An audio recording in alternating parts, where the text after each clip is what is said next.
और गाइस आज की इस वीडियो में हम अपने रेशो का वो टॉपिक लेने वाले हैं जिसमें आज हमें सबसे ज़्यादा दिक्कत फेस करने को मिल रही है। सही बोला ना मैंने? यस, जो टॉपिक गाइस हमें इस समय पर डिफिकल्ट लग रहा है उसे मैं लूँगी, यानी कि इफेक्ट ऑफ अ ट्रांजेक्शन। अब इफेक्ट ऑफ अ ट्रांजेक्शन क्या है कि भाई पर्टिकुलर ट्रांजेक्शन का हमारे रेशो पर क्या इफेक्ट आएगा। आपको वो बोल देंगे करंट रेशो ये है, अब बताओ इसका क्या इफेक्ट आएगा, रीजन बताओ, इंप्रूव होगा, डिक्रीज होगा या फिर नॉट चेंज होगा। तो इन क्वेश्चन को सॉल्व करना बहुत आसान है गाइस। देखो इसके लिए आपको रेशोज ऑफ कोर्स याद होने चाहिए। टोटल कितने रेशोज हैं आपकी बुक में? 15 रेशोज हैं और वो आपको याद होने चाहिए। रिवीजन वीडियो में मैं आपको ट्रिक भी सिखाऊंगी कि उन्हें कैसे याद कर सकते हो एक ईजी वे में, राइट। तो हम 15 रेशो याद करना कोई मुश्किल बात नहीं है, वो मैं आपको सिखा दूंगी।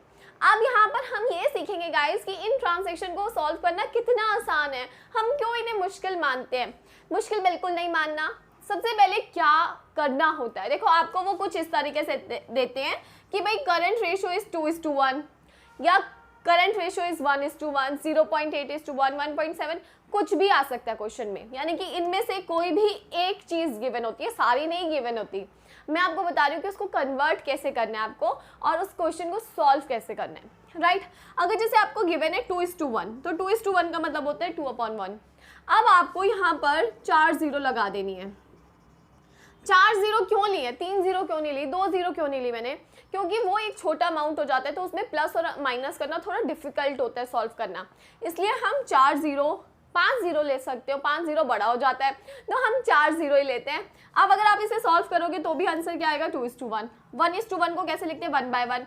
अब इसमें भी जितनी ऊपर 0 लगाओगे उतनी नीचे लगानी है। इसको सॉल्व करोगे तो भी क्या आंसर आएगा? 1:1। 0.8:1 है तो हम इसको कैसे लिखेंगे? 0.8/1। अब अगर मैंने इसका पॉइंट हटाया तो यानी कि ये क्या है? 8/10 है। अब इसमें 4 0 अगर मैं लगा दूं तो ये हो जाएगा 80,000 और ये हो जाएगा 1 लाख। आप चाहे तो इसमें 3 0 भी लगा सकते हो क्योंकि हमें 1000 में ही 10,000, 15,000 ऐसे में ही नंबर्स रखने हैं। तो अगर यहाँ पर ये 80 और 10 1 लाख हो रहा है तो आप चाहे तो 8/10 था ना, आप 3 0 को भी इसमें यूज़ कर सकते हो। तो भी आपका आंसर क्या आएगा? 0.8:1। 1.7:1 है। इसको कैसे सॉल्व करेंगे? 1.7:1। पॉइंट हटाया, इट मीन्स ये 17/10 है तो आप 3 0 लगा दो। तो आपको सबसे पहला स्टेप उसको एक पर्टिकुलर नंबर में कन्वर्ट करना है। तो ये पर्टिकुलर नंबर होते हैं, जैसे ये मैंने कन्वर्ट किया, ये कन्वर्ट किया, आपको ऐसे पर्टिकुलर नंबर में कन्वर्ट करना है। आप चाहे उसे वर्किंग नोट में कर सकते हो, ठीक है। सो ये कन्वर्ट करने के बाद अब आपको अपने क्वेश्चन को देखना होगा। फॉर्मूलेज याद होने चाहिए।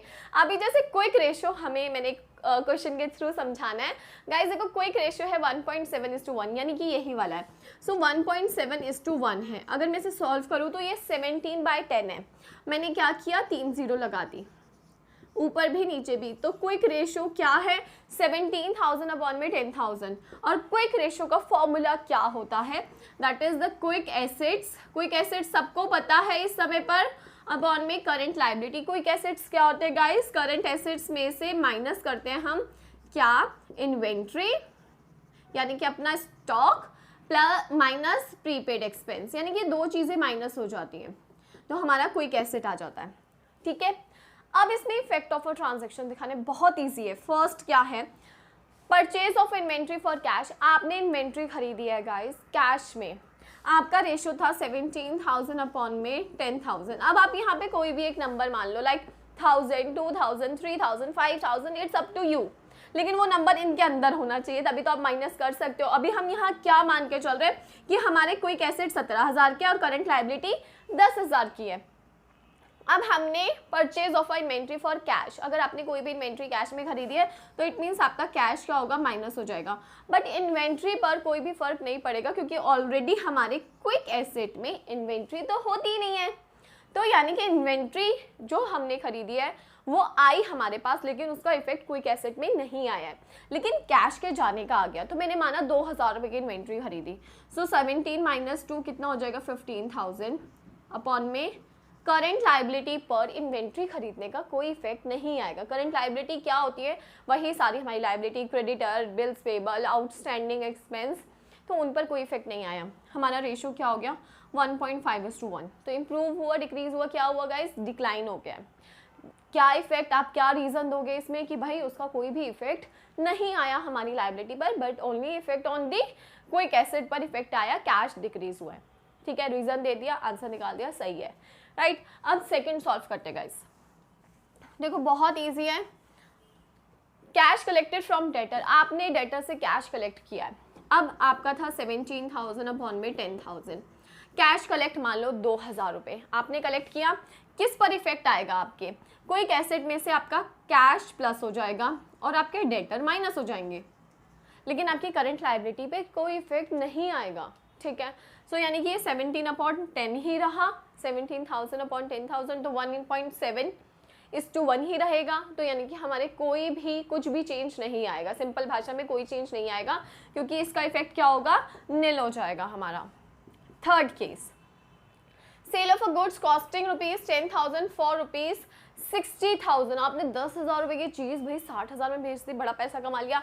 अब इसका क्या इफेक्ट आएगा, देखो सबसे बड़ी बात तो सेल ऑफ अ गुड्स, आपके पास से गुड्स जा रही हैं, ठीक है, वो इन्वेंट्री का पार्ट है, लेकिन आपके पास 10,000 के गुड्स जा रहे हैं।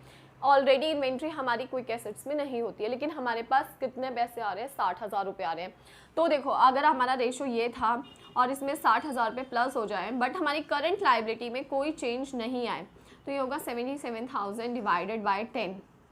तो रेशो क्या हो गया गाइस, इम्प्रूव हो गया। ठीक है, तो सिंपल था इसे करना। आपको बस ये चीज़ निकालनी आनी चाहिए, क्या, ये वाली चीज़, और ये चीज़ बहुत इजी है, इसमें कुछ है ही नहीं। फिर आपको पता होना चाहिए कि इस ट्रांजैक्शन का इस पर क्या इफेक्ट आने वाला है। ठीक है, अब इसके बाद है sale of a office furniture. आपने ऑफिस फर्नीचर गाइस बेचा है 10,000 रुपये का। अब देखो हमारा रेशो था 17,000 अपॉन में 10,000, राइट। अब इसमें से हमारे पास से ऑफिस फर्नीचर जा रहा है। Furniture is not a quick asset, furniture तो हमारा लॉन्ग टर्म एसेट होता है ना, furniture, land and building, plant and machinery. तो फर्नीचर यहाँ से माइनस नहीं हुआ, लेकिन हमने 10,000 का जो बेचा वो 10,000 रुपये हमारे पास ज़रूर आ गए। तो अब हमारा रेशो क्या हो जाएगा, इम्प्रूव हो जाएगा। लाइबिलिटी पर कोई भी इफेक्ट नहीं आया है, क्योंकि कुछ भी उधारी हमारी नहीं बढ़ी है। सो हमारा रेशो क्या होगा, इम्प्रूव हो जाएगा, सिंपल। इसके बाद है गाइस पेमेंट ऑफ डिविडेंड। अब हम डिविडेंड की जब पेमेंट करते हैं, आपको एक चीज़ बताती हूँ गाइस, जो भी डिविडेंड की पेमेंट होती है वो जब हमें करनी होती है तो वो हमारी करंट लायबिलिटी बन जाता है। सो डिविडेंड का पैसा हम ऑलरेडी निकाल के रखते हैं कि हमें पे करना है, सो वो हमारी करंट लायबिलिटी है, राइट। सो अगर हमने डिविडेंड की पेमेंट करी, सपोज करो 2,000, तो हमारा तो कैश भी कम हुआ, हमारा तो डिविडेंड का मतलब लायबिलिटी भी कम हुई है, तो दोनों चीज़ें कम हुई। तो ये हो जाएगा 15/8,000, ठीक है, 8 और 1.8:1, तो भी हमारा क्या हो रहा है, रेशो इम्प्रूव हो रहा है। सो इधर आपको क्या करना है गाइस, इधर आपको उसको कैलकुलेट करके देखना है। अब जैसे मैंने कैलकुलेट किया कि 15 डिवाइडेड बाय 8 कैसे, 8 1 सा 8, पॉइंट लगाया, अब 7 बचा हमारे पास और 0, 8 8 सा 64, ठीक है, 64 पे गया तो 1.8:1 आ जाएगा, सिंपल इसका आंसर। लेकिन आपको ये ट्रांजैक्शन का इफेक्ट दिखाना है कि आपने ये करा है, ठीक है, ऐसे लिख नहीं देना, क्योंकि फिर टीचर मार्क्स नहीं देगी या जो भी सर होंगे वो मार्क्स नहीं देंगे, तो आपको ये चीज़ शो करनी है। बट ये ट्रांजैक्शंस कितना सॉल्व करना आसान है गाइस, आपको फॉर्मूला याद होना चाहिए, फर्स्ट थिंग। सेकेंड चीज़, आपको पता है कि ये तो हम निकालना सीख चुके हैं, अब ये चीज़ आ गई है हमें, ठीक है, निकालना। हमें रेशोज़ याद होना चाहिए, उसका इफेक्ट क्या आएगा उस पर लॉजिक लगाना है, आपको दिमाग लगाना है कि भाई इस ट्रांजैक्शन से हमारे इस पर प्लस होगा या माइनस होगा, ऊपर वाली आइटम भी और नीचे वाली आइटम पर भी हमें चेक करना है, समझना है। सो इस जो टॉपिक के हैं क्वेश्चंस ट्राई करिए, और जहाँ पर आपको लगता है कि भाई ये चीज़ गलत हो रखी है, हमें नहीं समझ आ रही, आप मेरे से पूछिए, ठीक है। इंस्टाग्राम पर पूछ सकते हो, यूट्यूब पर पूछ सकते हो और टेलीग्राम पर पूछ सकते हो। और अगर आपको मतलब बस ठीक है और अगर आपको ये वीडियो समझ आई है, पसंद आई है, तो गाइस लाइक शेयर कमेंट जरूर करना, चैनल को सब्सक्राइब करना, बेल आइकन को प्रेस करना for the new videos. Thank you.